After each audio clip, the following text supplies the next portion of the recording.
말씀 제목 한번 따라해 보겠습니다. 예하고 아니라 하지 말아야 합니다. 예하고 아니라 하지 말아야 합니다. 네. 바울은 고린도 교회의 문제들에 대해서 듣고 편지를 써서 보냅니다. 그것이 바로 고린도 교회를 향한 첫 번째 서신 고린도 전서죠. 고린도 전서를 써서 보냈음에도 불구하고 이 고린도 교회 안에 변화가 없자 바울은 고린도를 직접 방문하기로 계획합니다. 방문하기 전에 이 디도를 통해 고린도 교회가 바울의 교훈을 잘 받아들였다는 소문을 듣습니다. 그래서 바울은 고린도 교회 방문을 연기하고 다시 펜을 들어 편지를 쓴 것이 바로 오늘 이 고린도 후서입니다. 오늘 본문에서는 바울이 고린도 교회 방문을 연기한다는 그 내용이 나와 있습니다. 왜 바울은 고린도 교회 방문을 연기했던 것일까요? 우리 본문 23절에 보면 이런 말씀이 있습니다. 우리 같이 한번 읽어보겠습니다. 23절 시작. 내가 내 목숨을 걸고 하나님을 불러 증언하기 시게 하노니 내가 다시 고린도에 가지 아니한 것은 너희를 아끼려 함이라. 자, 고린도에 가지 않는 이유가 뭐라고 되어 있어요? 너희를 아끼기 위함이다. 아끼기 때문이다. 바울은 고린도 교회 성도들을 아끼기 때문에 고린도에 가지 않는다라고 말했다는 거예요. 무슨 말입니까? 아끼면 더 가야 되는 거 아닙니까? 바울은 이런 말을 합니다. 24절에 보면 너희 믿음을 주관하려는 것이 아니고 너희를 돕는 자가 되려는 것이다. 우리는 누군가의 믿음을 주관하려고 하면 안 됩니다. 자녀들의 믿음조차도 우리 부모가 주관하면 안 되는 거예요. 그들의 믿음은 하나님께서 주관하시는 것이고 우리는 다만 그들을 돕는 자일 뿐이라는 겁니다. 목회자인 저도 여러분들의 믿음을 돕는 자이지 여러분들의 믿음을 주관하는 자는 아니라는 거예요. 이 말은 우리의 믿음은 우리 스스로가 세워나가야 한다라는 것을 의미하기도 합니다. 부모가 대신 자녀들의 믿음을 세워줄 수가 없는 거예요. 목사가 성도들을 대신해서 그들의 믿음을 세워줄 수 없는 겁니다. 그런 의미에서 우리는 모두 하나님 앞에 독대해야 되는 거예요. 내가 스스로 하나님 앞에 서야 되는 겁니다. 내가 스스로 기도해야 하고 내가 스스로 하나님께 예배 드려야 합니다. 누군가가 나 대신 신앙생활을 대신해 줄 수는 없다는 거예요. 항상 하나님 앞에 우리는 단독자로 설 수 있어야 된다는 거예요. 우리 자녀들을 보면서도 늘 자녀들 보며 기도하는 제목이 하나님을 인격적으로 만나게 하시고 믿음이 그 자녀들의 마음속에 온전히 서게 해주세요. 이런 기도를 해요. 근데 이번 주에 저희 딸이 학교에서 힘든 일이 있었나 봐요. 펑펑 집에 가니까 울더라고요. 근데 그 속상한 일 때문에 마음이 가난해지고 하나님을 의지하게 펑펑 울면서 자기가 잘못했던 걸 생각하면서 귀를 열고 부모의 말을 듣더라고요. 또 귀를 열고 하나님의 말씀을 듣게 되더라고요. 이런 과정을 통해 우리 자녀들이 믿음이 서야 된다는 거예요. 스스로 믿음을 세워나가야 된다는 겁니다. 그래서 우리가 부모인 우리들이 꼭 기억해야 될 것은 자녀들의 믿음을 우리가 주관하려고 하면 안 되는 거예요. 하나님이 주관해 주시는 겁니다. 저 같은 목회자들도 조심해야 될 게 성도들의 믿음을 주관하려고 하면 안 되는 거예요. 돕는 자일 뿐이라는 거예요. 하나님께서 그들의 믿음을 세워주시고 그들 스스로가 믿음에 설 수 있어야만 되는 것이죠. 누군가가 나를 대신해서 신앙을 세울 수가 없는 겁니다. 그런 마음을 가지고 자녀들을 위해 기도하고 그런 마음을 가지고 성도들을 위해 기도하고 그렇게 돕는 우리들이 될 수 있기를 바랍니다. 아멘. 우리 본문 12절 말씀 우리 같이 한번 읽어보겠습니다. 12절 시작. 우리가 세상에서 특별히 너희에 대하여 하나님의 거룩함과 진실함으로 행하되 육체의 지혜로 하지 아니하고 하나님의 은혜로 행함은 우리 양심이 증언하는 바니 이것이 우리의 자랑이라. 자, 바울은 무엇을 자랑한다고 되어 있어요? 고린도 교회 성도들의 거룩함과 진실함으로 행한 것. 우리 고린도 교회 교인들이 거룩하게 행한 거예요. 바울의 서신을 듣고 깨우친 겁니다. 진실하게 행한 거예요. 육체의 지혜로 하지 않고 하나님의 은혜로 행한 것을 자랑한다 이렇게 돼 있어요. 우리는 거룩함과 진실함으로 무엇이든지 행해야 합니다. 그러니까 하나님 앞에 늘 거룩하고 진실해야 되는 거예요. 성도가 뭡니까? 거룩한 물이라는 뜻이에요. 성도들은 늘 거룩해야 하며 늘 진실해야 되는 거예요.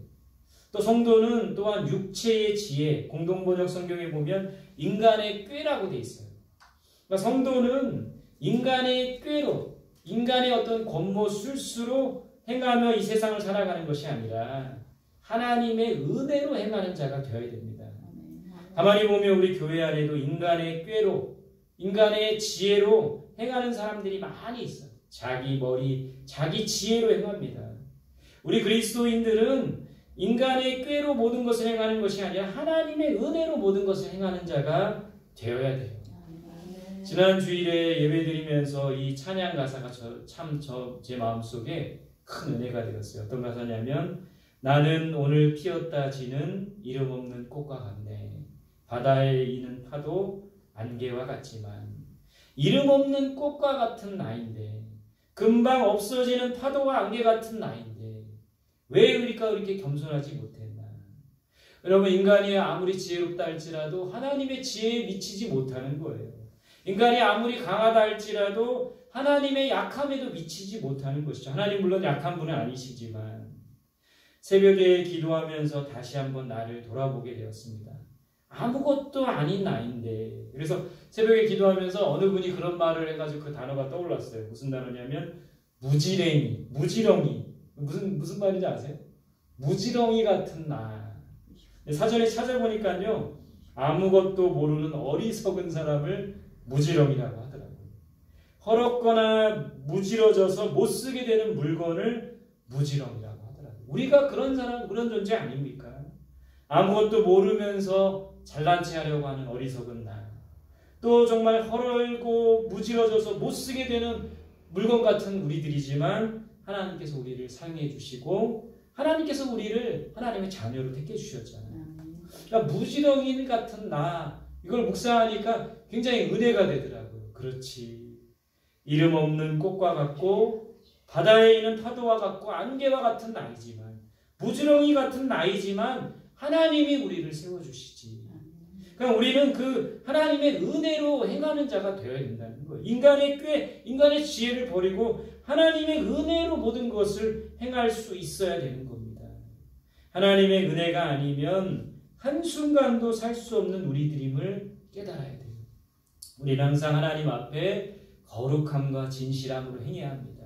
육체의 지혜로 행하지 않고 하나님의 은혜로 행해야 됩니다. 그리하여 고린도 교회 교인들이 바울의 자랑, 바울의 기쁨이 되었듯이 우리는 주님의 자랑, 주님의 기쁨이 될 수 있기를 간절히 소망합니다. 아멘. 오늘 이 고린도 후서의 이 후서를 쓰기 전에 이 바울의 계획은 고린도 지역에 직접 방문하는 거예요. 그랬다가 떨어져 있는 마게도냐를 들러서 다시 고린도에 와서 고린도 교회 성도들의 도움으로 유대로 가는 이런 계획을 세웠었어요. 그런데 바울은 고린도에 가지 않기로 결정을 합니다. 왜 그렇게 결정한 겁니까? 잘 알지 못하는 사람들은 바울을 변덕이 심한 사람으로 생각할 수도 있었어요. 경솔한 사람이라고도 생각할 수 있었습니다. 그래서 그렇게 생각하는 사람들이 있을까 바울이 자신에 대해서 변론하는 거죠. 바울은 자신이 경솔한 사람이 아니고 경솔한 결정을 한 것도 아니라고 합니다. 하나님의 신실하심을 걸고 맹세하는데 결코 자신이 이랬다 저랬다 하는 사람이 아니라는 거예요. 그러면서 하나님은 신실하신 분이고 그리스도는 진실하신 분이다, 이런 말을 하고 있어요. 여러분, 우리도 그리스도의 성품을 닮아 신실하고 진실해야 됩니다. 변덕이 심한 사람이 되면 안 돼요. 경솔한 사람이 되면 안 됩니다. 성도들은 믿음을 줄 수 있는 사람이 돼야 돼요. 신뢰를 주는 사람이 돼야 되는 거죠. 여러분, 말만 잘하는 성도들이 많습니다. 얼마나 우리 교회 다니는 사람들 얼마나 말을 잘해요. 뭐 들은 게 많잖아요. 설교를 매번 듣고 성경을 읽고 그 들은 걸 또 말하면서 말을 얼마나 잘합니까? 그런 얘기 듣지 않습니까? 교회 다니는 분들은 말만 잘한다고. 근데 말을 잘하는 건 괜찮은데 말만 잘해서는 안 되는 거예요. 우리는 말한 것을 책임질 수 있는 사람이 되어야 됩니다. 말은 잘하는데 신뢰를 주지 못하는 사람이 되면 안 되는 것이죠. 언행일치, 말한 대로 행동해야 됩니다. 말만 하고 행동하지 않으면 아무 소용이 없어요. 예수님은 이랬다 저랬다 하는 분이 아닙니다. 언제나 신실하시고 언제나 진실하신 분이에요. 우리도 예수님을 닮아서 신실하고 진실한 사람이 되어야 됩니다. 약속한 것은 반드시 지키는 사람이 되어야 됩니다. 말한 것을 책임지는 사람, 약속을 잘 지키는 사람, 신실하고 진실한 우리들이 될 수 있기를 소망합니다. 아멘. 본문 20절 말씀 같이 보겠습니다. 20절 시작. 하나님의 약속은 얼마든지 그리스도 안에서 예가 되니 그런즉 그로 말미암아 우리가 아멘하여 하나님께 영광을 돌리게 되느니라. 자, 하나님의 약속은 그리스도 안에서 뭐가 된다고요? 예가 된다고 합니다. 왜 그런 겁니까? 하나님의 약속은 그리스도 안에서 예가 된대요. 왜 그런 거예요? 그리스도께서 하나님의 말씀에 항상 예하며 순종했기 때문이에요. 하나님의 약속은 순종하는 자들을 통해서 이루어지는 거예요. 그리고 순종하는 자를 통해 하나님께서 영광을 받으시는 거죠. 우리도 예수님처럼 하나님의 말씀에 순종하는 자들이 되어야 합니다. 말씀에 예하며 나아가는 자들이 되어야 돼요. 자녀들에게 훈계와 권면을 할 때가 있습니다. 그런데 여러분들도 자녀들에게 훈계와 권면을 하는데 어때요? 자녀들이 예합니까? 예할 때가 많습니까? 대부분의 자녀들이 예할 때가 많지가 않아요. 자기들 고집이 있고 자기들 생각이 있고 이제 머리들도 제법 많이 컸기 때문에 예하기보다는 부모가 얘기하면 예하는 자녀들을 많이 못 봤어요. 그런 자녀들도 있겠지만 그래도 이제 부모는 먼저 인생을 살아보고 자녀들한테 권면하기 때문에 예하지 않으면 서운할 때가 있더라고요. 그래서 예하면 그리고 가끔은 자녀들이 예할 때가 있어요. 언제 예합니까? 자기들이 뭔가 필요할 때 예하죠. 또 뭐 어떨 때 예합니까? 잘못할 때. 뭔가 잘못할 때는 말하면 예 그래요. 그래서 자녀들이 예하면 좋기도 하지만 걱정도 돼요. 이 아이들이 왜 그러는 거지? 뭐가 필요해서 그런 건 아닌가? 그런 생각도 들지만 예하고 순종하려고 할 때 부모의 마음은 어떻습니까? 기쁘고 행복한 거예요. 하나님도 마찬가지일 것 같아요. 우리가 예하며 순종할 때 기뻐하실 것 같습니다. 그래서 순종하는 자에게 더 큰 은혜를 주시는 거예요. 순종하는 자에게 더 큰 복을 주시는 거예요. 우리가 아멘 할 때, 예할 때 하나님의 영광이 나타난다고 되어 있어요. 모든 일에 예해서 하나님의 말씀에 예해서 하나님께 영광을 돌리고 하나님의 뜻을 이루는 우리들이 될 수 있기를 간절히 소망합니다. 아멘. 예 한마디만 하면 되는데 그것이 참 쉽지 않아요. 왜 그런 겁니까? 우리가 본질상 죄인이고 불순종의 자녀들이기 때문에 그렇다는 거예요. 우리 마음속에 하나님께 순종하려는 마음도 있지만 불순종의 마음도 있는 거예요. 내 멋대로 내가 하고 싶은 대로 하려는 마음도 내 안에 있는 겁니다. 그래서 예라고 하는 것이 쉽지만은 않은 거예요. 하나님의 말씀에 순종해야 하는 것은 알지만 그 말씀대로 순종하는 것은 쉽지 않습니다. 그래서 바울은 이렇게 권면하고 있어요. 21절, 22절 우리 같이 한번 읽어보겠습니다. 시작. 우리를 너희와 함께 그리스도 안에서 굳건하게 하시고 우리에게 기름을 부으신 이는 하나님이시니 그가 또한 우리에게 인치시고 보증으로 우리의 마음에 성령을 주셨느니라. 아멘. 자, 우리 마음에 뭘 주셨다고요? 성령을 주셨대요. 우리를 그리스도 안에서 굳건하게 하신다고 합니다. 하나님께서 우리에게 기름을 부어주신대요. 아멘. 우리 마음에 성령을 주셔서 우리를 보증해 주신다고 했어요. 아멘. 성령께서 우리 안에 계신 성령께서는 죄와 불순종의 마음으로 가득한 우리들이 순종할 수 있게 도와주시는 분입니다. 예하지 못하는 우리들이 예할 수 있게 도와주시고 순종하도록 도와주시는 분이 바로 성령님인 거예요. 우리는 스스로 하나님의 뜻에 순종할 수 없는 사람들입니다. 본질상 죄인이기에. 그런데 우리 안에 거하시는 성령께서 우리가 그 하나님의 뜻에 순종할 수 있게 도와주시는 거예요. 그래서 우리는 성령의 도우심이 필요하고 성령 충만해야 됩니다. 에스겔 36장 26절 27절에 보면 에스겔 선지자가 이런 말씀을 전하고 있어요. 또 새 영을 너희 속에 두고 새 마음을 너희에게 주되 너희 육신에서 굳은 마음을 제거하고 부드러운 마음을 줄 것이며 또 내 영을 너희 속에 두어 너희로 내 율례를 행하게 하리니 너희가 내 규례를 지켜 행할지라. 여러분, 이 과거 이스라엘 백성들을 보면 하나님께서 모세를 통해서 십계명을 주셨죠. 수많은 선지자들을 통해서 많은 율법을 주셨죠. 또 모세의 율법을 주셨고 많은 하나님의 법을 주셨고 하나님 말씀을 주셨음에도 불구하고 이스라엘 백성들은 그 하나님의 말씀에 순종하지 못해요. 순종하지 못하면 어떻게 됩니까?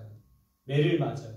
바벨론이 와서 치고 애굽이 와서 치고 고난받습니다. 백성들이. 그러면 다시 회개하는 거죠. 하나님 잘못했어요. 용서해 주세요. 그러면서 또 이제 하나님의 말씀에 순종하는 것처럼 보여요. 근데 평안이 찾아옵니다. 그러다 보면 또 어떻게 돼요? 또 하나님의 말씀에 불순종하고 우상을 만들어 숭배하고 이게 계속 반복되는 거예요. 답답할 정도로 반복되는 거예요. 근데 오늘 에스겔 선지자를 통해 주신 말씀은 뭐냐면 이스라엘 백성들은 스스로가 하나님의 말씀에 순종할 수 없기 때문에 그 마음속에 뭘 주신다는 거예요? 새 영을 부어주시네. 그 영이 바로 우리에게 약속하신 성령이라는 거죠. 새 영을 너희 속에 두어 너희로 내 율례를 행하게 하리니 너희가 내 규례를 지켜 행할지니라. 그러니까 이스라엘 백성들이 본질상 불순종의 자녀이기 때문에 스스로 하나님의 법에 순종할 수 없기 때문에 예할 수 없기 때문에 성령을 주셔서 하나님의 말씀에 순종하게끔 하신다는 겁니다. 우리 속에 새 영과 새 마음을 주신다고 했어요. 그래서 굳은 마음을 제거하고 부드럽게 우리의 마음을 부드럽게 하신다고 되어 있어요. 하나님의 영을 우리 속에 두어 우리로 하여금 율법을 지켜 행하게 한다고 하셨습니다. 성령께서 우리 마음속에 계셔야 우리의 굳은 마음이 제거되고 하나님의 말씀에 온전히 순종할 수 있는 사람이 될 수 있는 거예요. 무엇보다 그렇기 때문에 우리는 무엇보다 성령 충만해야 됩니다. 그렇게 할 때 예하며 순종하는 사람이 될 수가 있는 거예요. 순종하는 사람이 될 때 하나님의 뜻을 이루며 하나님의 영광을 나타내는 사람이 됩니다. 우리를 통하여 하나님의 뜻이 이루어지며 하나님의 영광이 나타나기를 간절히 소망합니다. 저는 주일에도 말씀드렸지만 고등학교 때 저는 새벽 기도를 하고 수요 예배하고 저녁 예배하고 또 친구들 막 전도했던 것은 제가 스스로 그렇게 하려고 했다기보다는 제 안에 성령께서 거하셨기 때문에 가능했다는 거예요. 자녀들에게 자꾸 이것 하라 저것 하라 하지 말고 자녀들의 성령 충만을 위해서 기도해야 되는 거예요. 성령께서 자녀들 속에 역사하실 때 우리 자녀들이 순종할 수 있는 자녀들이 되는 거예요.